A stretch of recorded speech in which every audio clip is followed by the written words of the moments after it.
Chapter 4 carbon અને તેના સંયોજનો. Carbon and its compounds. અન્ન, કપડાં, દવાઓ, પુસ્તકો જેવી અનેક વસ્તુઓ જે તમામ અનેકવિધ તત્વ કાર્બન પર આધારિત છે.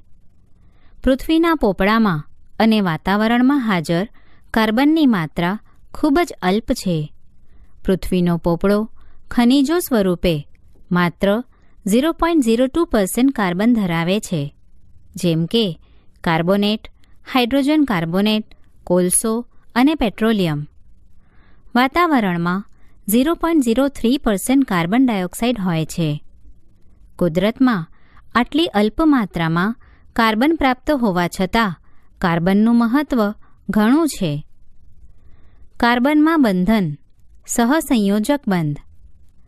આયનીય સંયોજનો ઊંચા ગલન તેમજ ઉત્કલન બિંદુ ધરાવે છે અને દ્રાવણમાં કે પીગળેલી અવસ્થામાં વિદ્યુતનું વહન કરે છે. કાર્બન સંયોજનોના ગલન બિંદુ તેમજ ઉત્કલન બિંદુ. સંયોજન ગલન બિંદુ કે, ઉત્કલન બિંદુ કે. Acetic acid CH3COOH 290 39. Chloroform CHCl3 209 33. Ethanol CH3CH2OH 156 351. Methane CH4 90 111.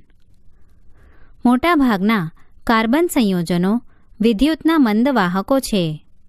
કોષ્ટકમાં સંયોજનો, ઉત્કલન બિંદુ અને ગલન બિંદુની માહિતી પરથી આપણે નિષ્કર્ષ તારવી શકીએ કે અણુઓ વચ્ચેના આકર્ષણ બળો વધુ પડતા પ્રબળ નથી. મોટે ભાગે આ સંયોજનો વિદ્યુતના અવાહકો હોય છે. તેથી આ સંયોજનોના બંધન કોઈ આયનો ઉત્પન્ન નહીં કરી શકે. હવે આપણે કાર્બનની ઇલેક્ટ્રોન રચના જોઈએ. કાર્બનનો પરમાણ્વીય ક્રમાંક એટલે કે એટોમિક નંબર 6 છે. તત્વોની સક્રિયતા સંપૂર્ણ ભરાયેલ બાહ્યકોષ એટલે કે નિષ્ક્રિય વાયુ જેવી રચના પ્રાપ્ત કરવાની વૃત્તિને આધારે શક્ય બને છે. આયોનિક સંયોજનોની રચના કરતા તત્વો તેઓના બાહ્યતમ કોષમાં ઇલેક્ટ્રોન મેળવીને કે ગુમાવીને તે પ્રાપ્ત કરે છે. કાર્બનના કિસ્સામાં તેના બાહ્યતમ કોષમાં તે 4 ઇલેક્ટ્રોન ધરાવે છે અને નિષ્ક્રિય વાયુ જેવી રચના પ્રાપ્ત કરવા માટે તેણે 4 ઇલેક્ટ્રોન મેળવવા અથવા ગુમાવવા જરૂરી છે. જો તેણે ઇલેક્ટ્રોન મેળવવા કે ગુમાવવા હોય તો 1. તે 4 ઇલેક્ટ્રોન મેળવીને C4- એનાયન બનાવી શકે છે, પરંતુ 6 પ્રોટોન ધરાવતા કેન્દ્ર માટે 10 ઇલેક્ટ્રોન એટલે કે 4 વધારાના ઇલેક્ટ્રોન સમાવવા મુશ્કેલ થઈ શકે છે. 2. તે 4 ઇલેક્ટ્રોન ગુમાવીને C4+ કેટાયન બનાવી શકે છે, પરંતુ 4 ઇલેક્ટ્રોન દૂર કરીને તેના કેન્દ્રમાં 6 પ્રોટોન ધરાવતો અને માત્ર 2 ઇલેક્ટ્રોનને સમાવતો કાર્બન કેટાયન બનાવવા માટે મોટા પ્રમાણમાં ઊર્જાની જરૂર પડે છે. કાર્બન બીજા કાર્બન પરમાણુઓ સાથે અથવા અન્ય તત્વોના પરમાણુઓ સાથે સંયોજકતા ઇલેક્ટ્રોનની ભાગીદારી કરીને સમસ્યાનો ઉકેલ લાવે છે. માત્ર કાર્બન જ નહીં, અન્ય અનેક તત્વો આ પ્રકારે ઇલેક્ટ્રોનની ભાગીદારી કરીને અણુઓ બનાવે છે. ભાગીદારી પામતા ઇલેક્ટ્રોન બંને પરમાણુઓ બાહ્ય કોષના ઇલેક્ટ્રોન હોય છે અને બંને પરમાણુઓને નિષ્ક્રિય વાયુ જેવી રચના પ્રાપ્ત કરવા તરફ દોરી જાય છે. કાર્બનના સંયોજનો પહેલાં આપણે સંયોજકતા ઇલેક્ટ્રોનની ભાગીદારીથી રચાતા સામાન્ય અણુઓ વિશે વિચારીએ. આ પ્રકારે રચાતો સૌથી સામાન્ય અણુ હાઇડ્રોજન છે. હાઇડ્રોજનનો પરમાણ્વીય ક્રમાંક 1 છે. તેથી હાઇડ્રોજન તેના K કોષમાં 1 ઇલેક્ટ્રોન ધરાવે છે અને K કોષને ભરવા માટે તેને વધુ 1 ઇલેક્ટ્રોનની આવશ્યકતા છે. તેથી બે હાઇડ્રોજન પરમાણુઓ તેમના ઇલેક્ટ્રોનની ભાગીદારી કરીને હાઇડ્રોજન અણુ H2 બનાવે છે. પરિણામે હાઇડ્રોજનના પ્રત્યેક પરમાણુ તેની નજીકના નિષ્ક્રિય વાયુ હિલિયમની ઇલેક્ટ્રોન રચના પ્રાપ્ત કરે છે, જે તેના K કોષમાં 2 ઇલેક્ટ્રોન ધરાવે છે. ભાગીદારી પામેલા ઇલેક્ટ્રોનની જોડ 2 હાઇડ્રોજન પરમાણુઓ વચ્ચે એકલ બંધ રચે છે. એકલ બંધને 2 પરમાણુઓ વચ્ચે રેખા દ્વારા પણ રજૂ કરી શકાય છે. ક્લોરીનનો પરમાણ્વીય ક્રમાંક 17 છે. ક્લોરીન દ્વિપરમાણુક અણુ Cl2ની રચના કરે છે. ઓક્સિજનના કિસ્સામાં આપણે 2 ઓક્સિજન પરમાણુઓ વચ્ચે દ્વિબંધનું નિર્માણ થયેલું જોઈએ છીએ. ઓક્સિજનનો પરમાણુ તેના L કોષમાં 6 ઇલેક્ટ્રોન ધરાવે છે અને તેને અષ્ટક પૂર્ણ કરવા વધુ 2 ઇલેક્ટ્રોનની આવશ્યકતા છે. તેથી દરેક ઓક્સિજન પરમાણુ અન્ય ઓક્સિજન પરમાણુ સાથે 2 ઇલેક્ટ્રોનની ભાગીદારી કરી રચના કરે છે. દરેક ઓક્સિજન પરમાણુ દ્વારા ઘન થયેલા 2 ઇલેક્ટ્રોન એ ઇલેક્ટ્રોનની 2 સહયોગી જોડ આપે છે. તેને 2 પરમાણુઓ વચ્ચે દ્વિબંધની રચના થવી એમ કહેવાય.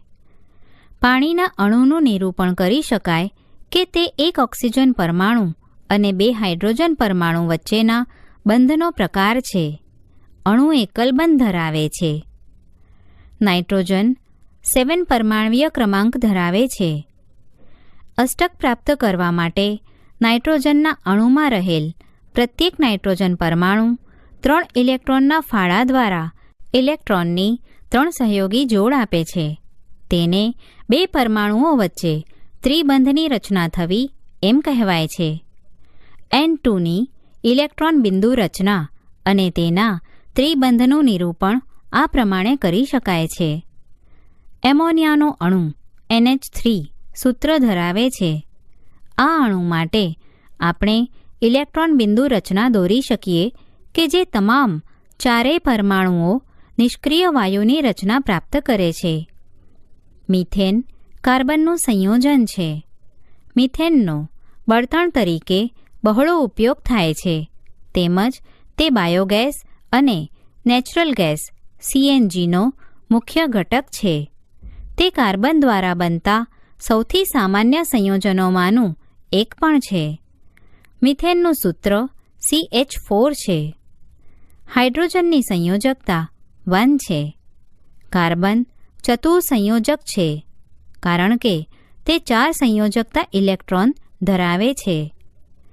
નિષ્ક્રિય વાયુ જેવી રચના પ્રાપ્ત કરવા માટે કાર્બન હાઇડ્રોજનના 4 પરમાણુ સાથે આ ઇલેક્ટ્રોનની ભાગીદારી કરે છે. સહસંયોજક બંધ એટલે એવા બંધ કે જે 2 પરમાણુઓ વચ્ચે ઇલેક્ટ્રોન યુગ્મની ભાગીદારીથી બનેલા હોય છે. સહસંયોજક બંધ ધરાવતા અણુઓમાં પ્રબળ બંધ બનેલા દેખાય છે, પરંતુ આંતરઆણ્વીય આકર્ષણ ઓછા હોય છે. તેના કારણે આ સંયોજનોના ગલનબિંદુ અને ઉત્કલન બિંદુ નીચા હોય છે. પરમાણુઓ વચ્ચે ઇલેક્ટ્રોનની ભાગીદારી થઈને વીજભારવિહીન કણો ઉદ્ભવે છે. તેથી આવા સહસંયોજક સંયોજનો સામાન્ય રીતે વિદ્યુતના અવાહક હોય છે. કાર્બનના બહુરૂપો. કાર્બન તત્વ કુદરતમાં અનેક વિવિધ ભૌતિક ગુણધર્મો સાથે જુદા જુદા સ્વરૂપમાં પ્રાપ્ત થાય છે.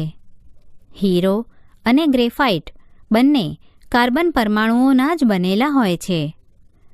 કાર્બન પરમાણુઓ જે રીતે એકબીજા સાથે બંધથી જોડાય છે તેના આધારે તેમાં તફાવત હોય છે. હીરામાં કાર્બનનો પ્રત્યેક પરમાણુ કાર્બનના અન્ય 4 પરમાણુઓ સાથે બંધ બનાવીને સખત ત્રિપરિમાણીય રચના બનાવે છે. ગ્રેફાઇટમાં કાર્બનનો પ્રત્યેક પરમાણુ કાર્બનના અન્ય 3 પરમાણુ સાથે સમાન સ્તરમાં બંધ બનાવીને ષટકોણીય માળખું આપે છે. આ બંધો પૈકી એક દ્વિબંધ હોય છે. એક સ્તર પર બીજું સ્તર એમ અનેક સ્તરોથી બનતા ષટકોણીય માળખા દ્વારા ગ્રેફાઇટનું બંધારણ રચાય છે. જુદા જુદા બંધારણોને કારણે હીરા અને ગ્રેફાઇટના ભૌતિક ગુણધર્મો અત્યંત જુદા હોય છે, છતાં તેમના રાસાયણિક ગુણધર્મો સમાન હોય છે. હીરો અત્યાર સુધીની સૌથી સખત જ્ઞાત પદાર્થ છે, જ્યારે ગ્રેફાઇટ લીસો એટલે કે સ્મૂથ અને ચીકણો એટલે કે સ્લીપરી છે, તથા તે વિદ્યુતનો સુવાહક પણ છે. શુદ્ધ કાર્બનને અત્યંત ઊંચા દબાણે અને તાપમાને લઈ જઈને હીરાનું સંશ્લેષણ કરી શકાય છે. તે કુદરતી હીરાથી સરળતાથી જુદા પાડી શકાતા નથી. ફુલેરિન્સ કાર્બનના બહુરૂપો અન્ય વર્ગ રચે છે. સૌ પ્રથમ ઓળખાયેલ C60 કે જે ફૂટબોલના આકારની કાર્બન પરમાણુઓની ગોઠવણી ધરાવે છે, તે અમેરિકન આર્કિટેક્ચર બકમિન્સ્ટર ફુલર દ્વારા ડિઝાઇન કરેલ જિયોડેસિક ગુંબજ એટલે કે જિયોડેસિક ડોમ જેવો દેખાય છે. તેથી આ અણુનું નામ ફુલેરિન રાખવામાં આવ્યું છે. કાર્બનનો સર્વતોમુખી એટલે કે દક્ષ સ્વભાવ. વિવિધ તત્વો અને સંયોજનોમાં ઇલેક્ટ્રોનની ભાગીદારી દ્વારા સહસંયોજક બંધનું નિર્માણ થાય છે. કાર્બનના કિસ્સામાં 2 પરિબળો નોંધાયેલા છે. 1. કાર્બન અન્ય કાર્બનના પરમાણુઓ સાથે બંધ બનાવવાની અદ્વિતીય ક્ષમતા ધરાવે છે, જેથી મોટી સંખ્યામાં અણુઓ બને છે. આ ગુણધર્મને કેટેનેશન કહે છે. આ સંયોજનો કાર્બનની લાંબી શૃંખલા, કાર્બનની શાખિત શૃંખલા અથવા વલયો એટલે કે રિંગ્સમાં ગોઠવાયેલા કાર્બન પરમાણુઓ ધરાવે છે. કાર્બનનો પરમાણુ એકબંધ અથવા દ્વિબંધ અથવા ત્રિબંધથી જોડાયેલો હોઈ શકે છે.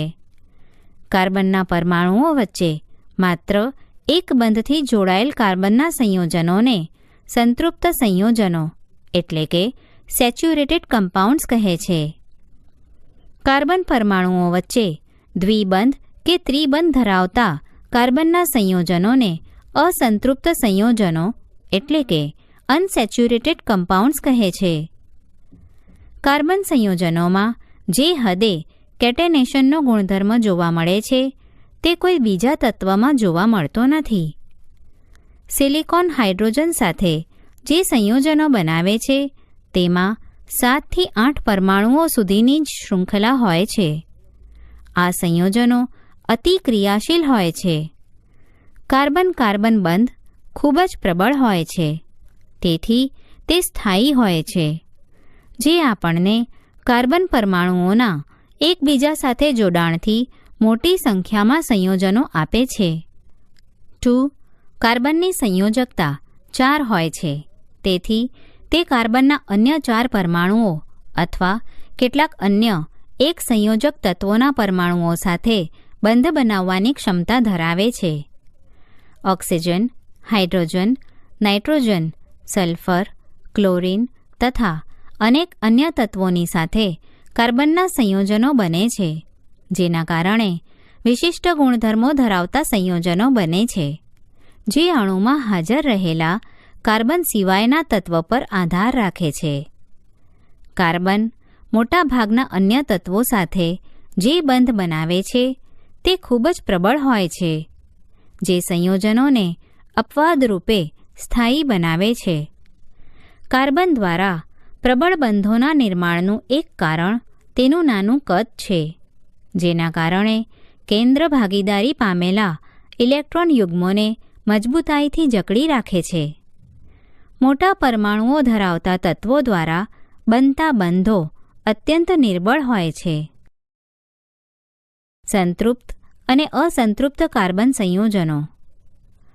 કાર્બન અને હાઇડ્રોજન વચ્ચે બનતું અન્ય સંયોજન C2H6 સૂત્ર ધરાવતું ઇથેન છે.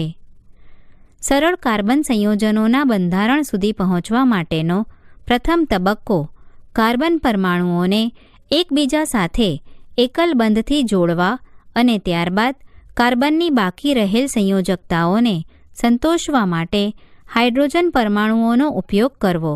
દાખલા તરીકે ઇથેનનું બંધારણ. અહીં કાર્બન પરમાણુઓ એકબીજા સાથે એકલ બંધથી જોડાયેલા છે.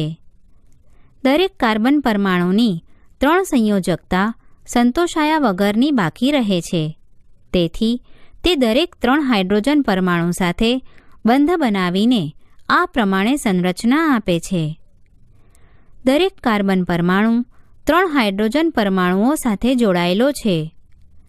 આપણે આ જ પ્રકારે પ્રોપેનનું બંધારણ દોરી શકીએ છીએ, જેનું આણ્વીય સૂત્ર C3H8 છે.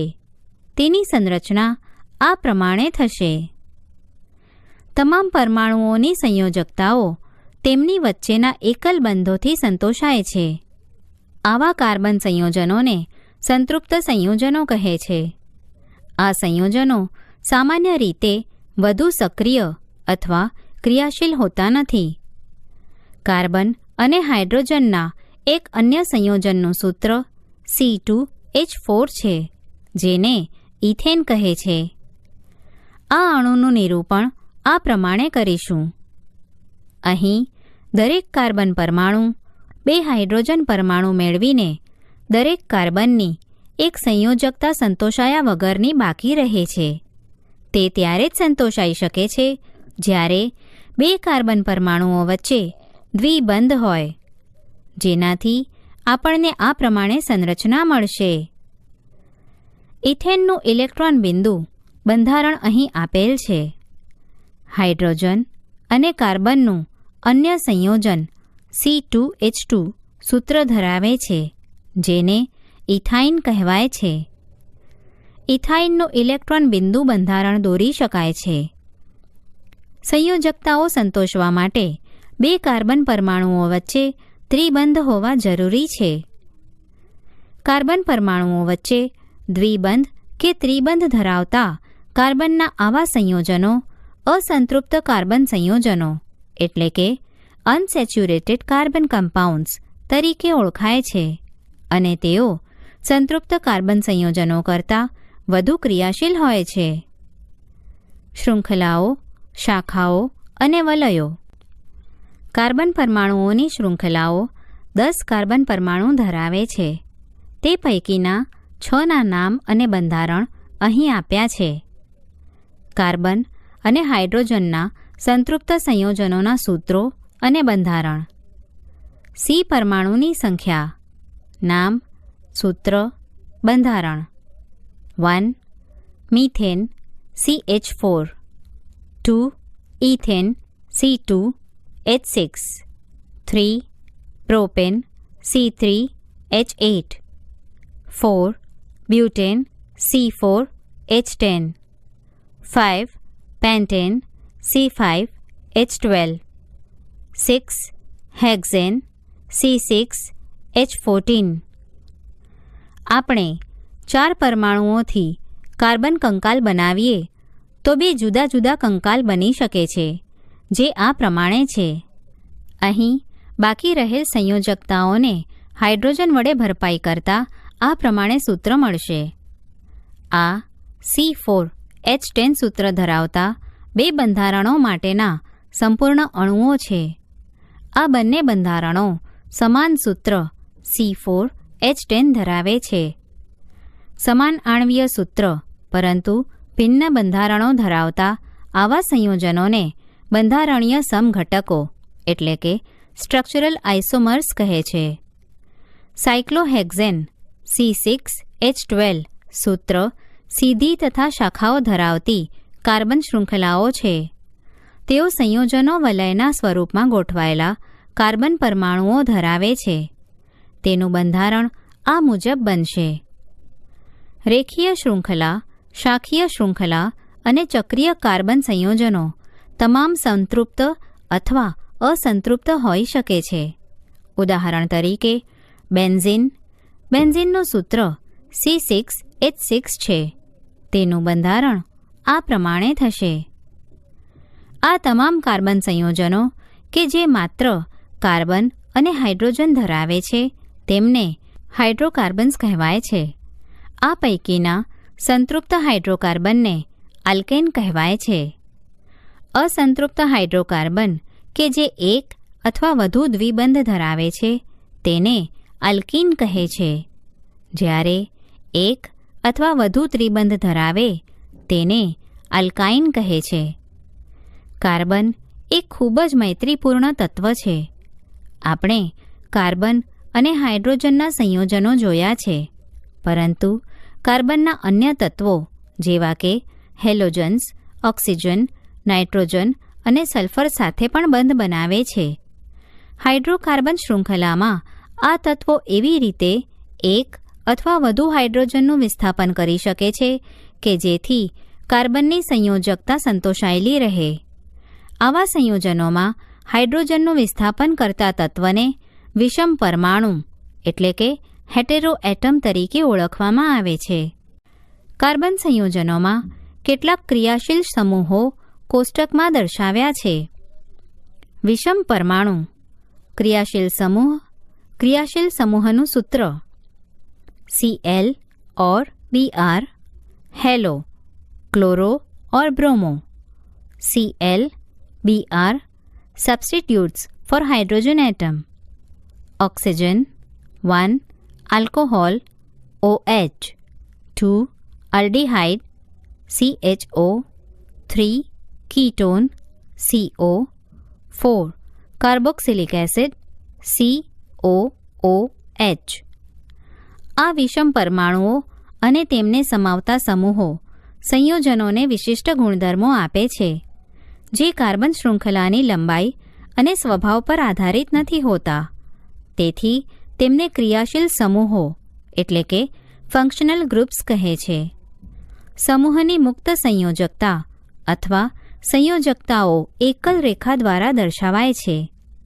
ક્રિયાશીલ સમૂહ આ સંયોજકતા દ્વારા એક હાઇડ્રોજન પરમાણુ અથવા પરમાણુઓનું વિસ્થાપન કરીને કાર્બન શૃંખલા સાથે જોડાયેલા રહે છે.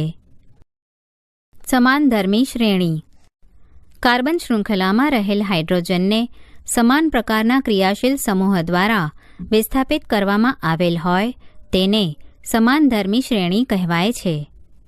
કાર્બન પરમાણુઓ એકબીજા સાથે જોડાઈને અલગ અલગ લંબાઈની શૃંખલાઓ બનાવે છે. આ કાર્બન શૃંખલાઓ પર રહેલ હાઇડ્રોજન પરમાણુઓને કોઈપણ સમૂહ દ્વારા વિસ્થાપિત કરી શકાય છે.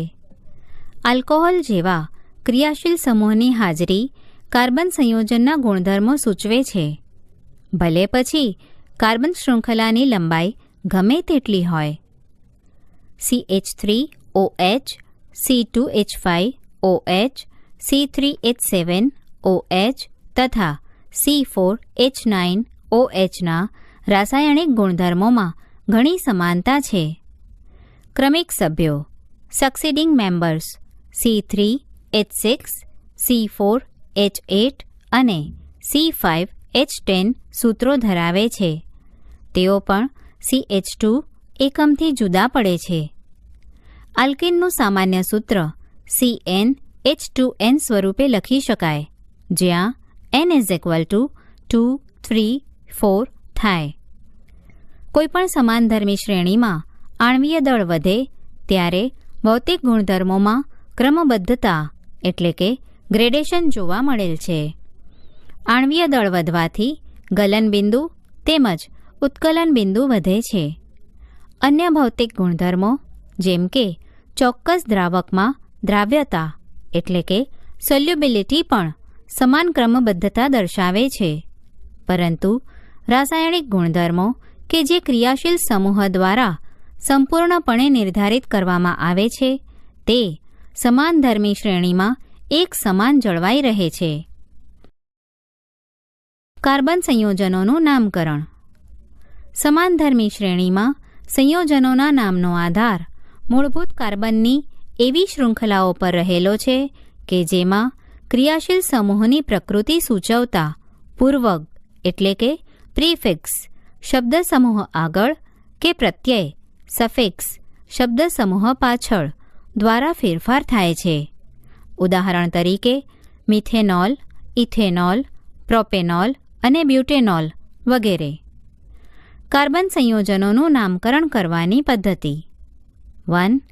સંયોજનોમાં કાર્બન પરમાણુઓની સંખ્યા નક્કી કરો, જેમાં 3 કાર્બન પરમાણુ ધરાવતા સંયોજનનું નામ પ્રોપેન થશે.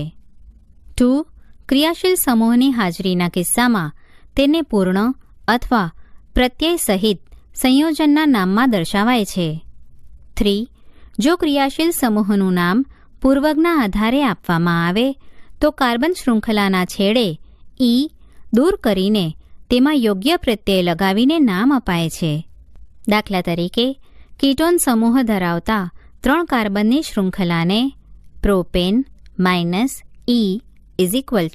પ્રોપન +1 પ્રોપેનોન નામ આપી શકાય. 4. જો કાર્બન શૃંખલા અસંતૃપ્ત હોય તો કાર્બન શૃંખલાના નામમાં રહેલ અંતિમ N ANE ને ENE અથવા આઇન YNE દ્વારા વિસ્થાપિત કરવામાં આવે છે. ઉદાહરણ તરીકે દ્વિબંધ ધરાવતા 3 કાર્બનની શૃંખલા પ્રોપીન કહેવાય છે અને જો તે ત્રિબંધ ધરાવે તો તેને પ્રોપાઇન કહેવાય છે.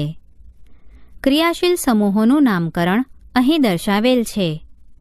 ક્રિયાશીલ સમૂહ પૂર્વગ અથવા પ્રત્યય. ઉદાહરણ 1. હેલોજન પૂર્વગ ક્લોરો, બ્રોમો વગેરે. ક્લોરોપ્રોપેન, બ્રોમોપ્રોપેન. 2. આલ્કોહોલ પ્રત્યય ઓલ, પ્રોપેનોલ. 3. આલ્ડીહાઇડ પ્રત્યય આલ, પ્રોપેનાલ. 4. કીટોન પ્રત્યય ઓન, પ્રોપેનોન. 5. કાર્બોક્સિલિક એસિડ પ્રત્યય ઓઇક એસિડ, પ્રોપેનોઇક એસિડ. 6. દ્વિબંધ આલ્કીન પ્રત્યય ઇન, પ્રોપીન. 7. ત્રિબંધ આલ્કાઇન પ્રત્યય આઇન, પ્રોપાઇન. કાર્બન સંયોજનોના રાસાયણિક ગુણધર્મો. આપણે ઉપયોગ કરતા મોટા ભાગના બળતણ કાર્બન અથવા તેના સંયોજનોના બનેલા હોય છે. દહન કમ્બશન. કાર્બન તેના બધા જ અપર રૂપોમાં હવામાં દહન પામીને કાર્બન ડાયોક્સાઇડ આપે છે અને સાથે સાથે ઉષ્મા અને પ્રકાશ મુક્ત કરે છે. મોટાભાગના કાર્બન સંયોજનો પણ દહન દ્વારા મોટી માત્રામાં ઉષ્મા અને પ્રકાશ મુક્ત કરે છે. આ ઓક્સિડેશન પ્રક્રિયાઓ છે. 1. C+O2 gives CO2 પ્લસ ઉષ્મા અને પ્રકાશ. 2. CH4+O2 gives CO2 plus H2O plus ઉષ્મા અને પ્રકાશ. 3. CH3CH2OH plus O2 gives CO2 plus H2O plus ઉષ્મા અને પ્રકાશ. પ્રવૃત્તિ. આપણે કાર્બન સંયોજનો નેપ્થેલિન, કપૂર, આલ્કોહોલને 1-1 ચમચી પર લઈ સળગાવીએ. આ કાર્બન સંયોજનો સળગાવતા તેમાંથી જ્યોત પ્રજ્વલિત થાય છે. એ જ્યોતથી ઉપર ધાતુની તકતી રાખીએ. હવે તેનું અવલોકન કરતાં જણાશે કે કાર્બન સંયોજન નેપ્થેલિન સળગાવતા તે શુદ્ધ જ્યોત એટલે કે સફેદ રંગની જ્યોતથી પ્રજ્વલિત થાય છે, જ્યારે કપૂરને સળગાવતા તે ખૂબ જ કાળા ધુમાડા સાથેની પીળી જ્યોત આપે છે, જ્યારે આલ્કોહોલને સળગાવતા તે શુદ્ધ ભૂરી જ્યોતથી પ્રજ્વલિત થાય છે. આ ત્રણેય કાર્બન સંયોજનોની જ્યોત ઉપર ધાતુની તકતી રાખતા તેના પર મેશ જમા થાય છે. સામાન્ય રીતે સંતૃપ્ત હાઇડ્રોકાર્બન શુદ્ધ જ્યોત આપે છે, જ્યારે અસંતૃપ્ત હાઇડ્રોકાર્બન ખૂબ જ કાળા ધુમાડા સાથેની પીળી જ્યોત આપે છે. હવાનો પુરવઠો સીમિત કરતા સંતૃપ્ત હાઇડ્રોકાર્બનનું પણ અપૂર્ણ દહન થઈ કાળી મેશ જેવી જ્યોત ઉદ્ભવે છે. ઘરમાં ઉપયોગમાં લેવાતા ગેસ અથવા કેરોસીન સ્ટવમાં હવા માટે પ્રવેશ માર્ગ હોય છે, જેનાથી પૂરતી માત્રામાં ઓક્સિજનયુક્ત મિશ્રણ દહન પામી શુદ્ધ ભૂરી જ્યોત આપે છે. આપણે આપણા ઘરોમાં વાસણોના તળિયા કાળા થતા જોયા છે. એ કાળા તળિયા થવાનો અર્થ એ થાય કે વાયુ છિદ્ર અવરોધાય છે તથા બળતણનો વ્યય થઈ રહ્યો છે. કોલસો તથા પેટ્રોલ જેવા બળતણોમાં થોડી માત્રામાં નાઇટ્રોજન તેમજ સલ્ફર હોય છે, જેના દહનને કારણે સલ્ફર તથા નાઇટ્રોજનના ઓક્સાઇડનું નિર્માણ થાય છે, જે પર્યાવરણના મુખ્ય પ્રદૂષક છે.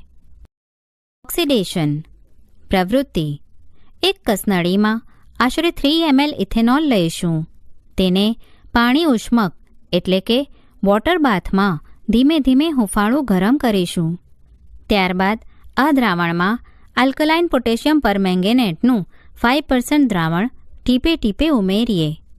આ દ્રાવણ શરૂઆતમાં ઉમેરવામાં આવે ત્યારે પોટેશિયમ પરમેંગેનેટનો રંગ તેનો તેજ રહેતો નથી. વધુ માત્રામાં દ્રાવણ ઉમેરવામાં આવે ત્યારે પોટેશિયમ પરમેંગેનેટનો રંગ દૂર થતો નથી. કાર્બન સંયોજનોનું દહન કરતાં તેમનું સરળતાથી ઓક્સિડેશન કરી શકાય છે. આ પૂર્ણ ઓક્સિડેશન ઉપરાંત એવી પ્રક્રિયાઓ છે કે જેમાં આલ્કોહોલ કાર્બોક્સિલિક એસિડમાં ફેરવાય છે.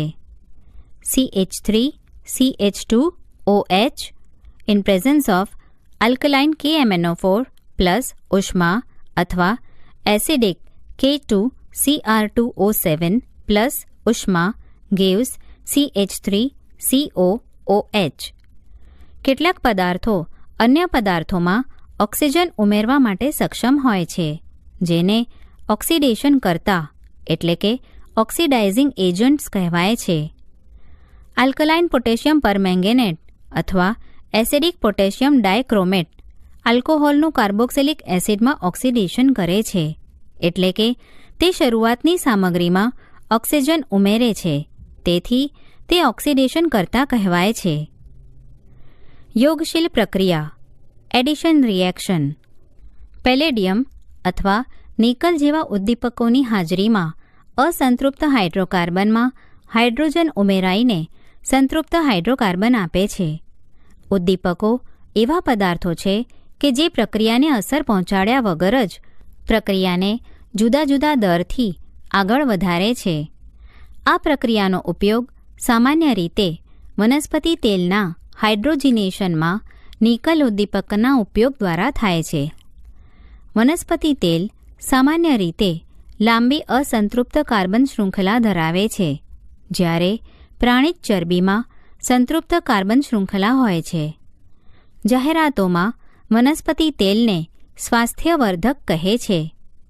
સામાન્ય રીતે પ્રાણિજ ચરબીમાં સંતૃપ્ત ફેટી એસિડ હોય છે, જે સ્વાસ્થ્ય માટે નુકસાનકારક કહેવાય છે.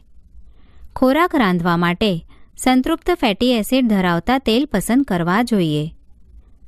વિસ્થાપન પ્રક્રિયા સબસ્ટિટ્યુશન રિએક્શન. સંતૃપ્ત હાઇડ્રોકાર્બન અત્યંત બિનપ્રતિક્રિયાશીલ અને મોટાભાગના પ્રક્રિયકોની હાજરીમાં નિષ્ક્રિય હોય છે, છતાં સૂર્યપ્રકાશની હાજરીમાં હાઇડ્રોકાર્બનમાં ક્લોરીન ઉમેરવાની પ્રક્રિયા ખૂબ ઝડપી થાય છે.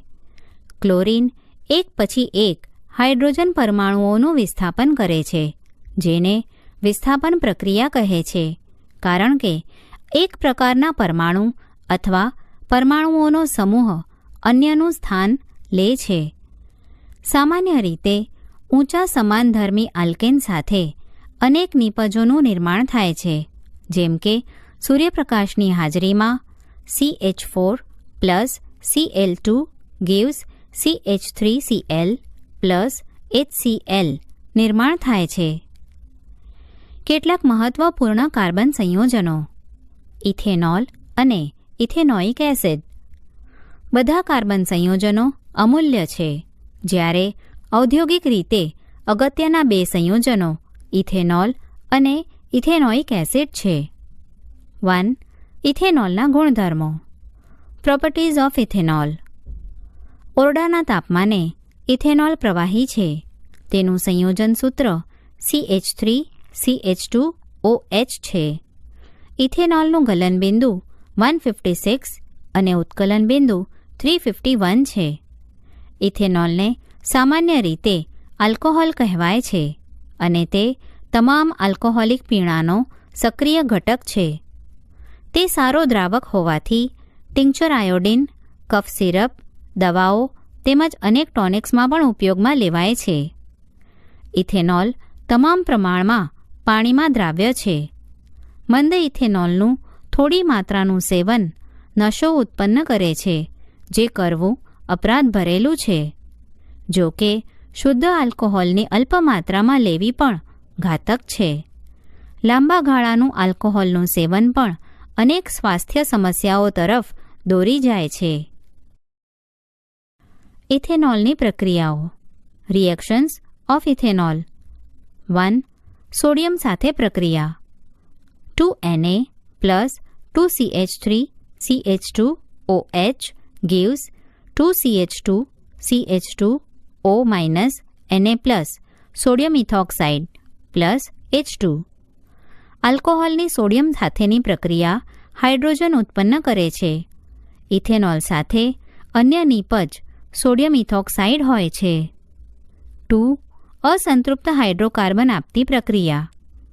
ઇથેનોલને વધુ સાંદ્ર સલ્ફ્યુરિક એસિડ સાથે 443 K તાપમાને ગરમ કરતા ઇથેનોલના ડિહાઇડ્રેશનના પરિણામે ઇથીન મળે છે, જેમ કે CH3CH2OH in presence of ગરમ સાંદ્ર H2SO4 gives CH2 double bond CH2 plus H2O. સાંદ્ર સલ્ફ્યુરિક એસિડને નિર્જલીકરણ કરતા એટલે કે ડિહાઇડ્રેટિંગ એજન્ટ ગણી શકાય કે જે ઇથેનોલમાંથી પાણી દૂર કરે છે. ઇથેનોઇક એસિડના ગુણધર્મો. Properties of ethanoic acid. Ethanoic એસિડને સામાન્ય રીતે એસિટિક એસિડ કહેવામાં આવે છે, તેમજ તે કાર્બોક્સિલિક એસિડ તરીકે ઓળખાતા એસિડના સમૂહનો સભ્ય છે. એસિટિક એસિડના પાણીમાં બનાવેલ 5 to 8% દ્રાવણને સરકો કહે છે અને તેનો અથાણામાં સંરક્ષણ એટલે કે પ્રિઝર્વેટિવ તરીકે ઉપયોગ થાય છે. શુદ્ધ ઇથેનોઇક એસિડનું ગલનબિંદુ 290 K છે, તેથી જ શિયાળામાં ઠંડી આબોહવામાં તે થીજી જાય છે. તેને કારણે તેનું નામ ગ્લેશિયસ એસિટિક એસિડ છે. કાર્બોક્સિલિક એસિડના નામે ઓળખાતો કાર્બનિક સંયોજનોનો સમૂહ વિશિષ્ટ એસિડિકતા દ્વારા વર્ગીકૃત થાય છે, પરંતુ ખનિજ એસિડ જેવા કે HCl કે જે સંપૂર્ણપણે આયનીકરણ પામે છે, તેનાથી ઉલટું કાર્બોક્સિલિક એસિડ નિર્બળ એસિડ છે. પ્રવૃત્તિ 2. એક કસનળીમાં 1 ml ઇથેનોલ એટલે કે નિરપેક્ષ આલ્કોહોલ અને 1 ml ગ્લેશિયલ એસિટિક એસિડ લઈએ. તેમાં સાથે એસિડના થોડા ટીપાં ઉમેરીએ. આ મિશ્રણને ઓછામાં ઓછી 5 મિનિટ સુધી પાણી ઉષ્મકમાં હૂંફાળું ગરમ કરીશું. હવે તેને 20 થી 50 ml પાણી ધરાવતા બીકરમાં રેડીએ. હવે આ મિશ્રણને નાક વડે સૂંઘીએ. આ મિશ્રણને સૂંઘતા માલુમ પડે છે કે તે એક મીઠી વાસ ધરાવતો પદાર્થ છે, જેને એસ્ટર કહે છે. તેનો ઉપયોગ અત્તર બનાવવા અને સ્વાદ ઉત્પન્ન કરતા પદાર્થ તરીકે થાય છે. ઇથેનોઇક એસિડની પ્રક્રિયાઓ. 1. એસ્ટરીકરણ પ્રક્રિયા. એસ્ટર મુખ્યત્વે એસિડ અને આલ્કોહોલની પ્રક્રિયાથી બને છે. ઇથેનોઇક એસિડ એ એસિડ ઉદ્દીપકની હાજરીમાં નિરપેક્ષ આલ્કોહોલ સાથે પ્રક્રિયા કરી એસ્ટર બનાવે છે. એસ્ટરની વાસ મીઠી હોવાથી તેનો ઉપયોગ અત્તર બનાવવા થાય છે. સોડિયમ હાઇડ્રોક્સાઇડ કે જે આલ્કલી છે, તેની સાથે પ્રક્રિયા કરતાં એસ્ટરનું રૂપાંતર પાછું આલ્કોહોલ અને કાર્બોક્સિલિક એસિડના સોડિયમ ક્ષારમાં થાય છે. આ પ્રક્રિયાને સાબુનીકરણ એટલે કે સેપોનિફિકેશન કહેવાય છે, કારણ કે તે સાબુની બનાવટમાં વપરાય છે. CH3COOCH2CH3 in presence of NaOH gives C2H5OH plus CH3COONA. 2. Base સાથે પ્રક્રિયા. ખનિજ એસિડની માફક ઇથેનોઇક એસિડ સોડિયમ હાઇડ્રોક્સાઇડ જેવા બેઝ સાથે પ્રક્રિયા કરી ક્ષાર એટલે કે સોડિયમ ઇથેનોએટ અથવા સામાન્ય રીતે કહેવાતો સોડિયમ એસિટેટ તથા પાણી બનાવે છે. NaOH plus CH3COOH gives CH3COONA H2O. Ethanoic acid, carbonate અને હાઇડ્રોજન કાર્બોનેટ સાથેની પ્રક્રિયાની પ્રવૃત્તિ કરીએ. પ્રવૃત્તિ: એક કસનળીમાં 1 ચમચી ભરીને સોડિયમ કાર્બોનેટ લઈએ. તેમાં 2 ml મંદ ઇથેનોઇક એસિડ ઉમેરીએ. બંને ઉમેરતા તે મિશ્રણમાંથી એક વાયુ ઉદ્ભવે છે. આ વાયુને તાજા બનાવેલા ચૂનાના પાણીમાં પસાર કરીએ.